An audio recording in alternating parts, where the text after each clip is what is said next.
Sir ಈ ಸರಿ Lok Sabha election MP election ಅಲ್ಲಿ ನಿಮ್ಗೆ ಯಾರು ಬರಬೇಕು ಅನ್ಸುತ್ತೆ ಈ ಭಾಗದಲ್ಲಿ? ನಮ್ಮ ಕಾಂಗ್ರೆಸ್ ಬರೋದು. ಕಾಂಗ್ರೆಸ್ಸೇ ಬರಬೇಕು. ಯಾಕೆ ಕಾಂಗ್ರೆಸ್ ಯಾಕೆ ಬರಬೇಕು?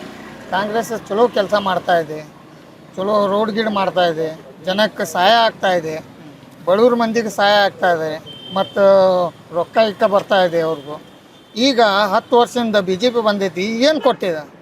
ಮೊದ್ಲು 5 ಲಕ್ಷ ರೂಪಾಯಿ ಹಾಕ್ತೇನೆ ಅಂತ ಜೀರೋ ಅಕೌಂಟ್ ಮಾಡಿರಿ ಅಂತ ಮಂದಿಗೆ ಓಡಿಸಿದ್ರೆ ಪಾಳಿ ಹಚ್ಕೊಂತ ಅಲ್ಲಿ ಹೋದ್ರೆ, ಅಲ್ಲಿ ಹೋದ್ಮೇಲೆ 5 ಲಕ್ಷ ರೂಪಾಯಿ ಹಾಕ್ತೇನೆ ಅಂತ ಹೇಳಿದ್ರೆ ಅಲ್ಲಿ ಏನಿಲ್ಲ, ಬರೀ 0 ಆತ. BJP ಬಂತ, ಅದಕ್ಕೆ ಓಟ್ ಹಾಕಿ ತಂದೀವಿ, ಅದು ಒಂದಿಲ್ಲ.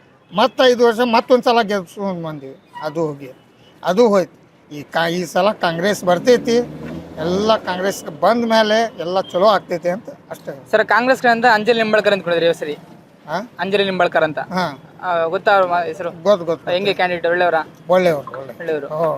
ಖಾನಾಪುರಿಂದ ಕೆಲಸ ಮಾಡ್ಕೊಡ್ತಾರ. ಕೆಲಸ ಮಾಡ್ತಾರೆ, ಡಿಫ್ರೆಂಟ್ ಮಾಡ್ತಾರೆ. ಅನಂತ್ ಕುಮಾರ್ ಅವರು ಏನು ಕೆಲಸ ಮಾಡ್ಯಾರ? 3 ಸಲ ಗೆದ್ದು ಬಂದ್ರೆ ಏನು ಮಾಡ್ಯಾರ?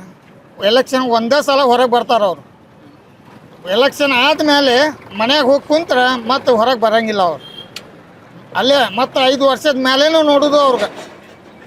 ಎಲೆಕ್ಷನ್ ಬಂದ ಮೇಲೆ ಪ್ರಚಾರಕ್ಕೆ ಅಲ್ಲಿ ಇಲ್ಲೇ ಅಡ್ಡಾಡೋದು, ಆಮೇಲೆ ಅವು ಮಠ ಅಡ್ಡಾಡಕ್ಕೆ ಬರೋಂಗಿಲ್ಲ ಅವರು.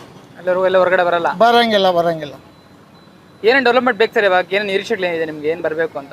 ಏನಿಲ್ಲ, ನಮ್ಮದು ಫ್ಯಾಕ್ಟ್ರಿಗಳಿದೆ, ಕಂಪ್ನಿ ಒಂದು 3-4 ಫ್ಯಾಕ್ಟ್ರಿ ಬಂದು ಬಿದ್ದಿದ್ದಿದೆ ಕಂಪ್ನಿಗಳು. ಅದು ಚಾಲೂ ಮಾಡಿದರೆ ಸಾಕು ನಮ್ಗೆ. ಜನಕ್ಕೆ ಸ್ವಲ್ಪ ಏನಾದರೂ ಉದ್ಯೋಗ ಆಗ್ತೈತಿ ಅಂತ, ಅದಕ್ಕೆ ಕಾಂಗ್ರೆಸ್ಗೆ ಬರ್ತೈತಿ ಅಂತ